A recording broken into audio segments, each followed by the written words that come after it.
I'd be standing outside in the night. Deadbeat dads, rappers, crack. You said you wanted black stuff. That's black, right? I see what you're doing. We sold a book. No. We believe Mr. Lee has written a bestseller. It's a joke. The most lucrative joke you've ever told. Now, is Stag a pseudonym? Yeah. Mr. Lee can't use his real name. Is this based on your actual life? Yeah, you think some bitch-ass college boy can come up with that shit? No, I don't. Can I ask what you were in for? Was it murder? You said that, not me. They ran 300,000 copies. Your books change people's lives. They're offering $4 million for the movie rights. Yes! The dumber I behave, the richer I get. The movie is about a guy named Monk, Thelonious Ellison, nicknamed Monk after the brilliant genius jazz composer and pianist, Thelonious Monk. And Monk is a writer. He's a pretty obscure guy though in his writing. He's free intellectually. He's got interests of his own. He's nonconformist, and he chooses to write about those things. Except the problem is that people don't necessarily want to read his books in numbers that would that would make him a greater success. So he comes home to Boston to his family for a book show. And at that book show, he discovers a writer named Sintara Golden, played by the wonderful Issa Rae. And she's written a book that Monk, I think, feels, because he's fairly arrogant and sanctimonious, he thinks is beneath him. And yet this book is wildly successful. It's, it's a book for the masses. And Monk, out of frustration, decides as a joke to write his own book for the masses under a pseudonym, under the name Stag R. Lee. He does it out of spite, but lo and behold, the book is a wild success, the most successful book that he's ever written. And he is now forced to play these two roles, these two dual identities, one himself and one this character, with his version of street cred named Stag R. Lee. Meanwhile, his family is crumbling. His mother is ailing, and he's asked to be the adult in the room and take responsibility for her as she had once for him. And so these things clash, and it's a story about his journey through that, and about the sacrifices that he's asked to make on behalf of love and family, and on, his reconciling with his own voice, his own creative and intellectual place in the world, and the world as it is. It's there's a lot there. There's a whole lot there. You'll laugh, you'll cry. Ideally, you'll want more. Why is Monk bothered by the book's success? Because it's not who he is. He was doing it because he was angry, he was frustrated. He did it as, on a lark. And he can't imagine that doing something that took him a few evenings turns out to be more seriously entertained and vetted than something that would take him months or years. He's not only frustrated, he can't believe that, but he's like, how did this thing that was in me suddenly become me? That's freaky. Title of the book is My Pathology. Pathology. Ology. Not pathology. Path. My pathology. Ology. Because he's so frustrated with what he considers to be consumable for a white audience regarding the black experience, right? And it oftentimes tends to be things that suffer, or that focus on our suffering, right? And he's saying that it sort of diminishes the birth of our experience, and that when white folks tell stories about suffering, nobody equates that story with the totality of their existence. Whereas our stories, we don't get as many opportunities, so they think that's all of who we are. And it's all that is expected or wanted from us. So in a fit of anger, he's like, all right, I'm gonna show you, if you want suffering, I'm gonna show you suffering. And by the way, it's a great scene. Keith David and Oak. First of all, also that, yes, on the page, but the way that was done, elevated that to an entirely other level. I was like, oh, I did not know this was going to be done I'm like gonna this. give you another one. Get this. I heard he had like some sort of eye infection, and that's why there's an eye patch. Oh, that's brilliant. You know what I'm saying? I was like, I could not have seen it any other way. Oh, no, it was so brilliant. Perfect. Yeah, Perfect. No. First of all, this movie is filled with so many different perfect moments that you could lift it out and you would be like, that's amazing. Its own thing. And then, but it's all strung together and woven together in this beautiful cinematic way that, I don't know, he hit a perfect pitch. Agreed. Monk writes a book called My Pathology, which he later renames, again out of spite, Fuck. You know, he's a marketing genius, as well as a talented writer. Monk writes a book called My Pathology. That's spelled Pathology. And it is a send-up of all the kinds of very, very stereotypical black books and sort of like black stories. And it's about this young man who's living, you know, in the projects and impregnating all these women and sort of living in this very stereotypical manner. And he writes it intending to sort of embarrass the people who publish novels.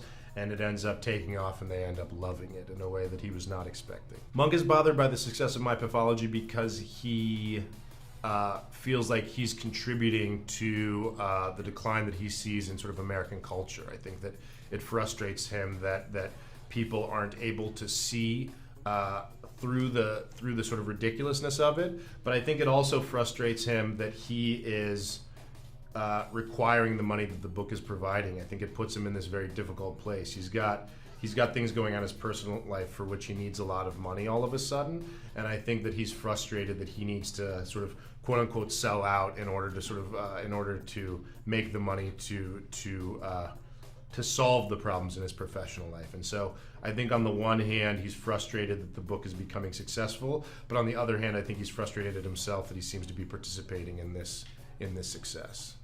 Monk is irritated by the success of the book because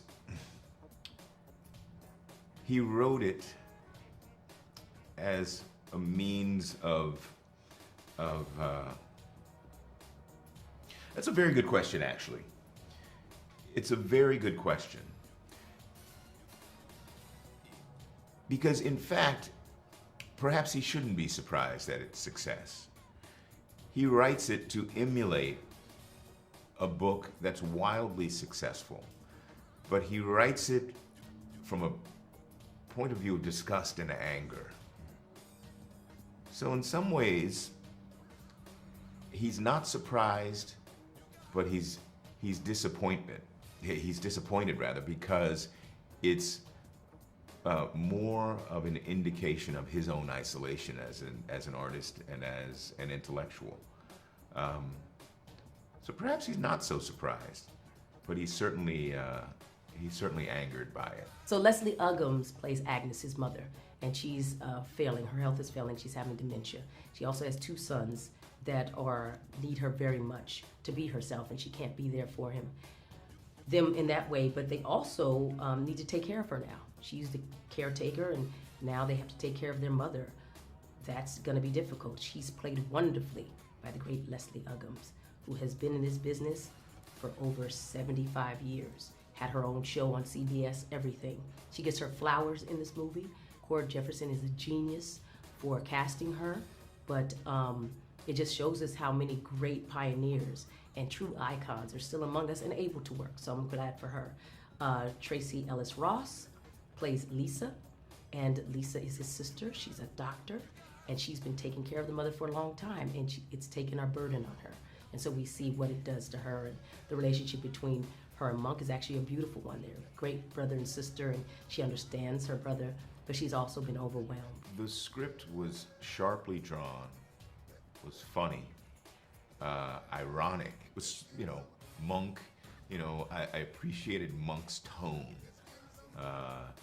His his tone, expresses his frustration and sometimes his disdain for the world around him. So there's a wonderful kind of sarcasm, to his voice, and he was a character who used language as a writer, as a tool, and I appreciate those characters. He also was one who was facing challenges, not only creative challenges, but challenges related to family. And that drew me in, particularly his relationship with his mother was something that just struck a deep chord with me. I knew it perhaps too well. There were so many elements to this that resonated with me. And I sensed too that could resonate with an audience, and I think audiences are going to be pleasantly surprised based on what they know of the film when they see the film, in that they're going to find themselves in elements of this story in unexpected ways. I was enamored from the first couple of pages. I was already hooked. I was already in, and it was a page-turner script. Yeah. It was so beautifully written that it felt like reading a book versus reading a script. And each of the characters felt so full. I also had never read a story like this. I was grateful that I hadn't read the book because it gave me fresh eyes to read the script and sort of respond to it like that. What I was excited about in terms of Lisa is that first and foremost, she was a Planned Parenthood doctor, and that in and of itself, and to bring her to screen, felt important to me, especially in the dynamics of this family and as a Black woman in this day and age.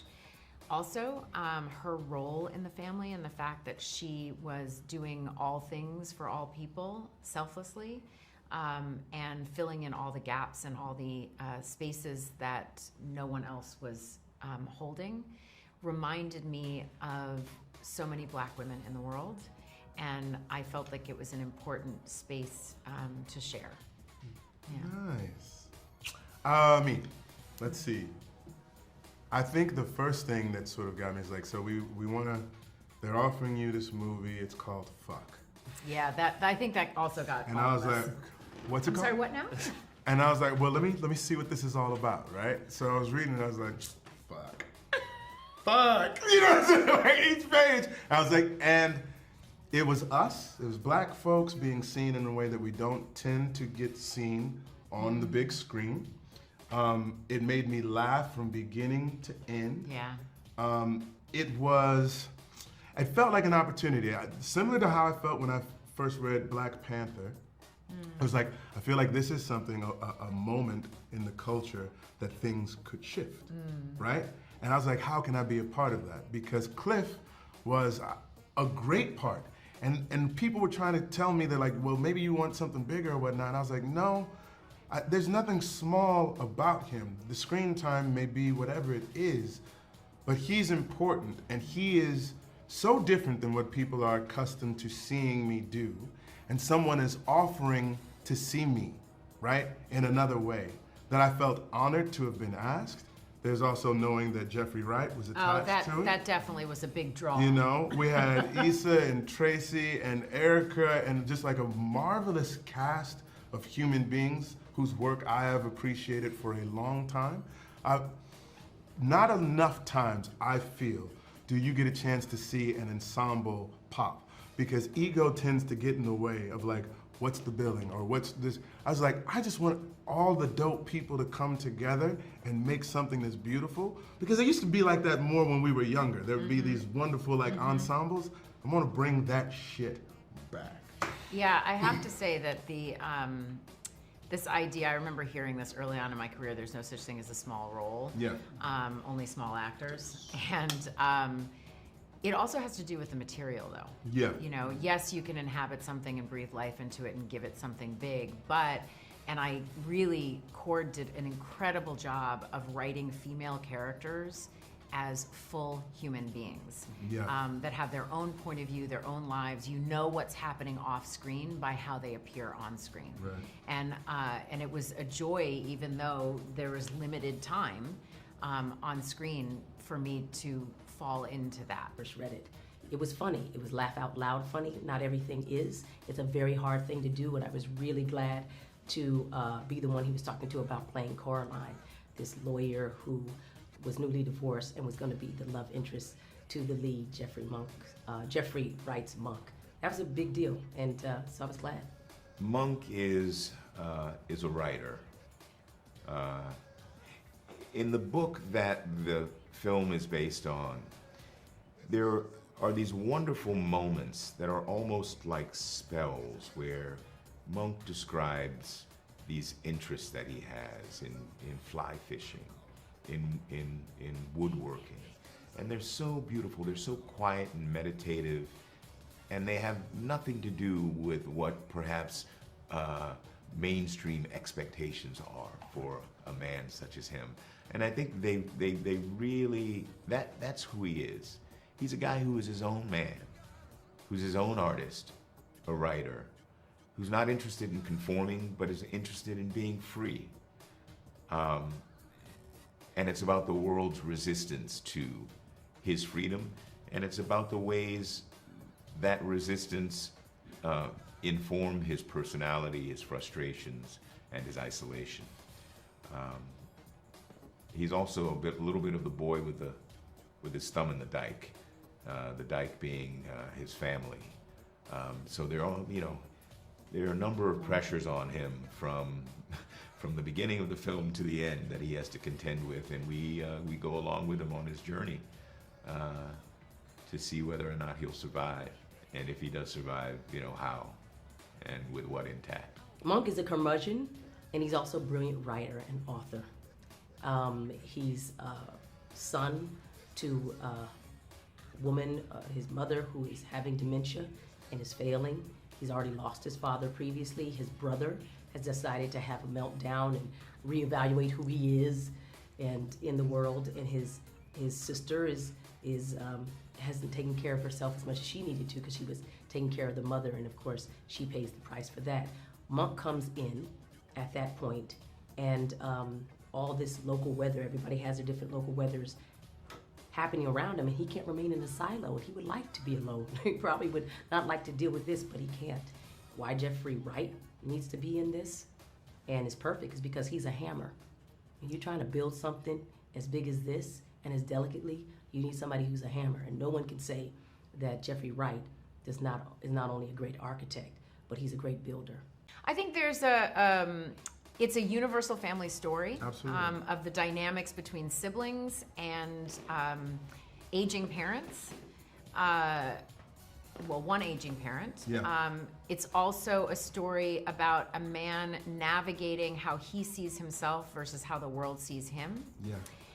And I think those are really universal topics that all of us are trying to make sense of. So although this is specifically the story of a black man and how he is navigating that, Yeah.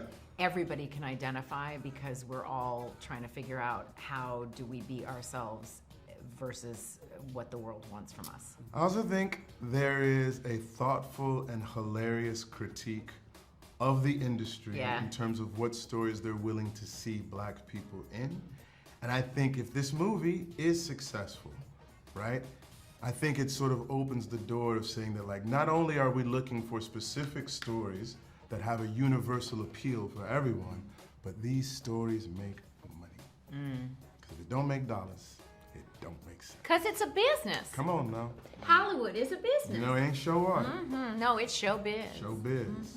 This movie is about an author named Monk who is not as successful as he believes he should be. And so one day he sets out to write a prank novel that he thinks is going to embarrass all of the people who publish novels into understanding why they don't like what Monk makes. And he's not expecting that his prank is going to go the way that it does. And the prank book that he ends up writing becomes a massive bestseller. And while this is going on, he's got a lot of issues, thorny issues in his personal life going on that also complicate his path. So it's about this big lie that he starts living and the speed with which that lie picks up momentum and sort of like the the sometimes hilarious, sometimes tragic consequences of that lie. The film explores themes around race, identity, culture, and perceptions of those things and representations of those things in mainstream media. But it also explores more elemental and universal themes around love, family, personal isolation, personal responsibility. And I think those things balance one another beautifully in our film. And I think they open a wide door for the audience to step inside and perhaps find themselves, no matter their background, find themselves inside this world and maybe find a bit of home here and there. I'm really excited about that. I'm excited that people may unexpectedly find something familiar and comforting in this film. People from, whether they be from, Boston, New York City, Los Angeles, Arkansas, Missouri, the UK or Germany, I think there's something in here that strikes a very human chord. I read Erasure by Percival Everett. It resonated with me deeper than any piece of art ever had. And I think that was because, it wasn't just because of the professional themes of sort of the limitations that people put on black writers and creatives of color and sort of the limitations that people have about what our lives look like. It was also because there was a lot of family themes that were going on in the book that really resonated with me. The book is about siblings and sort of, I have two siblings, Monk has two siblings, and, the dynamic of those siblings sort of felt similar to my dynamic. The book has I don't want to spoil it, but the book has issues with the mother that really sort of felt like issues that I had with my mother. There was just all these kinds of overlaps between Monk's personal life and my personal life. And I think in order to sort of like make a really passionate adaptation that doesn't feel like bloodless, like you're just doing it by rote, you really need to find what speaks to you personally in the story. And so there was just a lot of it in the book that spoke to me personally, and I felt like really grounded and rooted in the story that gave me a way to find the courage to direct it, because I think if I'd been less passionate about the story, directing it would have been a much more difficult prospect. Court Jefferson, superpower and strength is his ability to be honest and vulnerable, but also confident, all at the same time. And if you look at him, he stands like the captain on a ship, or even like a dancer. He stands in second position, and he even puts his hand behind his back. He was there filming in Gucci slip-ons on the beach, and I kept looking at his feet like, I can't believe he's about to ruin them shoes. I even said something, but he didn't care. He was there with a black trench coat and looking like he was looking into the future. And yet you could see that he wasn't sure how to get there, but he knew he had a good crew, not just around him filmmaking wise, but also cast as well. He knew he had created a sound shift. Percival Everett wrote something that not only inspired him, but created a catalyst for him to expand his skill set. He was a writer, accomplished with awards, and he wants to be a director. And I think not only did he pull it off, he pulled it off without having to serve up a false version of himself. You could see that he was anxious to do well. He didn't hide that, and everybody wanted him to do well. So it's fantastic. I call him Cap now. That's the captain. Well, Cord brought everything to the film. This film is not without Cord's vision, his hard work, his wonderful work, and his tenacity. He adapted this novel from Percival Everett's book, Erasure, and when no one else had interest in that, and that takes some force, and it takes some foresight. I mean, he knew that this story wanted to be told, and he also knew that the story wanted to be heard and seen, which is pretty wonderful and pretty nice gift for all of us who are a part of it. And he's, he's a first-time director, and we recognize that. But he wrote a script that had so much information in it for us as actors that it almost served as a co-director. When Cord was on set, I never really had a question of to him, as to what anything meant, because it was so clear.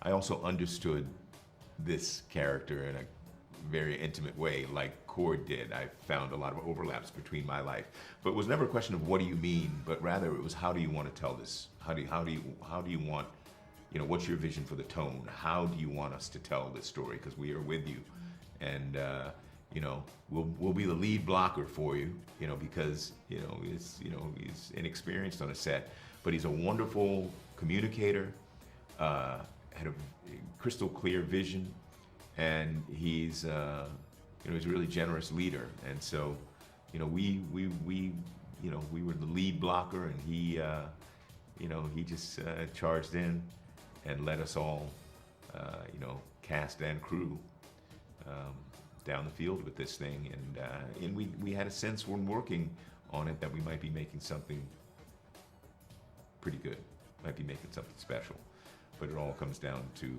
Cord's vision and leadership.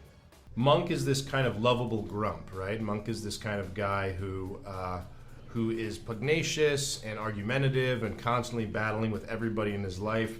And yet at the same time, you sort of see the hurt that's underneath that anger that sort of allows him to sort of ingratiate himself to you. You sort of see that this is a guy who's in pain, and that's why he lashes out the way that he does. And I think that what Jeffrey brought to that character is it's difficult to play a lovable grump, right? Because if you err too far on the side of grump, then people can sort of not root for you because they think, well, this guy's a jerk, I don't care about him.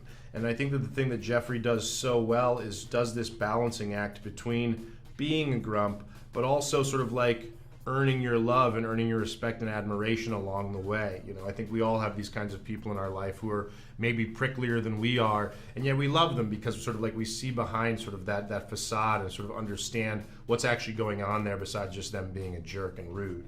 And so Jeffrey just has this real authoritative voice and presence, and sort of he feels very much like a college professor. He's sort of very intelligent. He's very sort of thoughtful and very well read. He's a learned guy, and he's also very funny, and sort of like he has this dynamic range that allows him to be dramatic and then hilarious within sort of like the drop of a hat. And so he was just the only person that I ever thought about starring in this movie when I decided to write it. This film is a film for everyone because comedy is transcends. And not every drama can say that, but usually if it makes you laugh, there's a lot of people who can enjoy that. I also think it's called American fiction because it's an American story. It's not called black fiction. It's called American fiction. It's an American story. Who gets to be an American? For black people to start to embrace the idea of America being something that is uniquely them, because we not only help build it, our blood and sweat and our tears are in this soil, and yet we often don't feel that we are the patriots, and we are. And we should say that it's also the debut of a new American master, or Jefferson, and that's American fiction. So I think it takes a category and leaves it in a space where it can grow, but it also claims it. And I think that's a really powerful place for us all to be in. The themes are identity, love, relationship, power, loss, grief, and who gets to be American and how. It is beautiful that we talk about the lead character having to create a false version of himself in order to be successful, and how it splits him in half, and he has to be one thing to one group of people and remain one thing to another. And he can't do it. He can't keep it up. At one point, the two are going to have to meet, but how and when? And what has he lost? What kind of, does he still have integrity? Can he have integrity with that? He has a conversation that's great with Santara, with Issa Rae's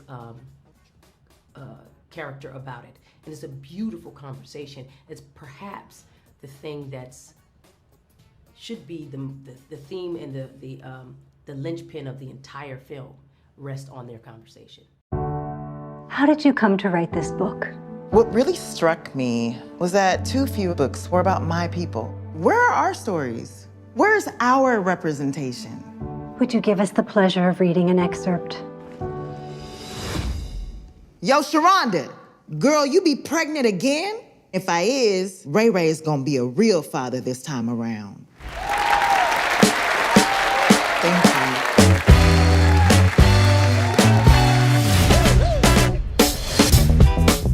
you. Monk, your books are good, but they're not popular. Editors, they want a black book. They have a black book. I'm black, and it's my book. You know what I mean. Look at what they published. Look at what they expect us to write. I just want to rub their noses in it.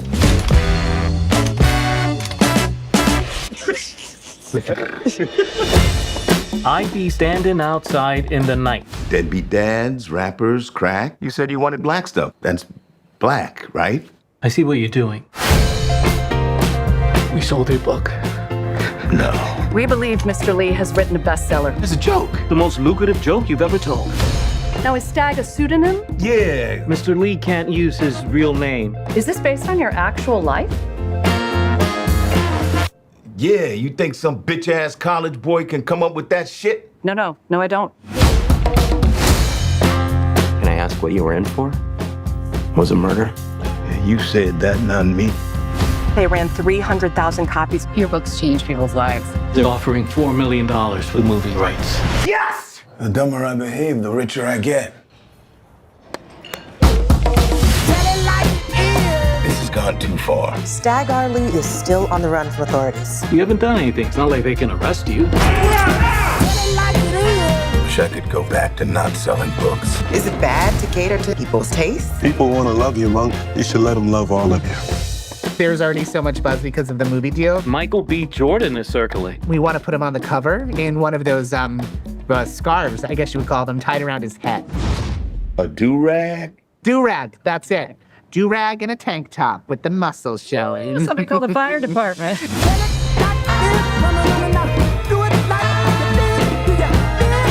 We're thinking we can get it out in time for Juneteenth.